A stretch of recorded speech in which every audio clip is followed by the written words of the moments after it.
ایک فقیر بادشاہ کے دربار میں جا نکلا نا تو کہا کہ بادشاہ یہ تخت و تاج کیا ہوتے ہیں، اس کی کوئی قیمت نہیں ہے۔ تو بادشاہ ہنس کے کہنے لگا اس فقیر کو باہر نکالو، اسے کیا پتا ہے کہ تخت و تاج کیا ہوتے ہیں، اس کی لذت کیا ہوتی ہے۔ جب خدام کھڑے ہوتے ہیں، استقبال کر رہے ہوتے ہیں، جب تخت پہ بیٹھے اور ساری رعایا نیچے بیٹھی ہوتی ہے، اس نے کہا نکالو فقیر کو، اس کو کیا پتا۔ بادشاہ ایک دن شکار کرنے گیا تو وہاں اس کا گھوڑا جو ہے وہ سرکش ہو گیا اور ایسی جگہ پہ لے گیا کہ جہاں نہ پانی تھا اور نہ کوئی اور چیز۔ بادشاہ وہاں ہانپ رہا ہے کہ وہی فقیر مشکیزہ ڈالے ہوئے گزرا اور آواز دے رہا ہے پانی لے لو، پانی لے لو۔ بادشاہ کی تو موت واقع ہونے والی تھی، آخری ہچکیاں تھی، تو اس نے آواز دی پانی۔ تو اس فقیر نے کہا کہ ہاں تمہارے پاس ہے کوئی قیمت پانی دینے کی؟ اس نے کہا میں بادشاہ ہوں اس ملک کا۔ اس نے کہا ہوتے ہوگے، مجھے غرض نہیں ہے، میں تو بیچتا ہوں پانی۔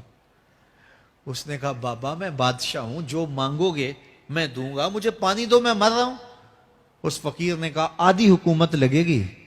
اس نے کہا آدھی لے لینا، مجھے پانی تو دو، کیونکہ مر گیا تو ساری جائے گی۔ اس نے پانی کا گھونٹ دیا، پیاس کی شدت تھی، جب پانی کا کٹورا اس نے منہ سے لگایا تو پانی حلق میں اٹک گیا۔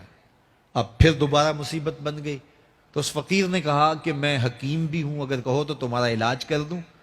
اس نے کہا ضرور کرو، لیکن اس نے کہا میں یوں ہی نہیں کروں گا، آدھی باقی حکومت بھی لگے گی، وہ بھی لکھ دو۔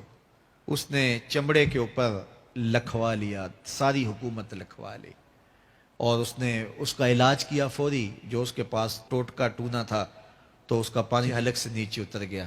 بادشاہ گھوڑے پہ بیٹھا واپس آیا، وقت گزر گیا، عرصہ بیت گیا۔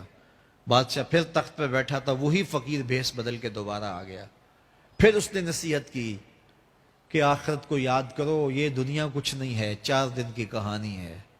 بادشاہ نے کہا تو میرا خیال ہے پہلے بھی کبھی آیا تھا، تو نہیں سمجھتا تخت و تاج کی لذت کیا ہے۔ اس نے کہا اس کی کوئی قدر و قیمت نہیں ہے، چھوڑ اسے، آخرت سب کچھ ہے۔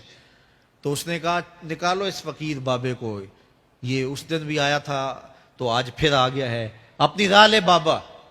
اس فقیر نے اپنے تھیلے سے وہ چمڑے کی دستاویز نکالی جس کے اوپر اس نے ساری حکومت لکھ کے دی تھی۔ اس نے کہا بادشاہ یہ ہے تیری حکومت کی قیمت، صرف 2 گھونٹ پانی، جس پر تو نازاں ہے، جس پر تجھے فخر ہے، تو قبل اس سے سورج مغرب سے طلوع ہو جائے، توبہ کا دروازہ بند ہو جائے، سانسیں اٹک کے حلق تک آ جائیں اور ہماری زندگی کا دفتر سمیٹ دیا جائے، اور پھر پچھتائیں ہائے جو چند لمحے ضائع کیے، ہائے جو زندگی برباد کی وہ کیوں برباد کی۔ کل کے پچھتاوے سے بہتر آج کا پچھتاوا، زندگی پلٹ ہوگا، وقت پر کافی ہے ایک قطرہ بھی آب خوش ہنگام کا، جل گیا جب کھیت برسا می تو پھر کس کام کا۔ آئیے میں اور آپ اپنی زندگی کو مالک کی چوکھٹ پہ، مالک کی دہلیز پہ لے جائیں، اس کے حضور سچی توبہ کریں، رجوع لائیں، اپنے گناہوں سے معافی مانگیں، وہ کریم ایک آنسو سے سارے گناہ معاف کر دے گا۔ اپنی آخرت کی تیاری کریں، کاروبار دنیا بھی کریں، لیکن اصل ہماری زندگی آخرت کی زندگی ہے۔ صحابہ کو خندق کھودتے دیکھا تو پیار آیا تو یہی کہا اللہم ان العیش عیش الاخرہ، اے اللہ زندگی تو آخرت کی زندگی ہے، فاغفر للانصار والمہاجرہ، میرے انصار کو بھی بخش دے، میرے مہاجروں کو بھی بخش دے۔ تو اللہ تعالی ہم سب کی مغفرت فرمائے۔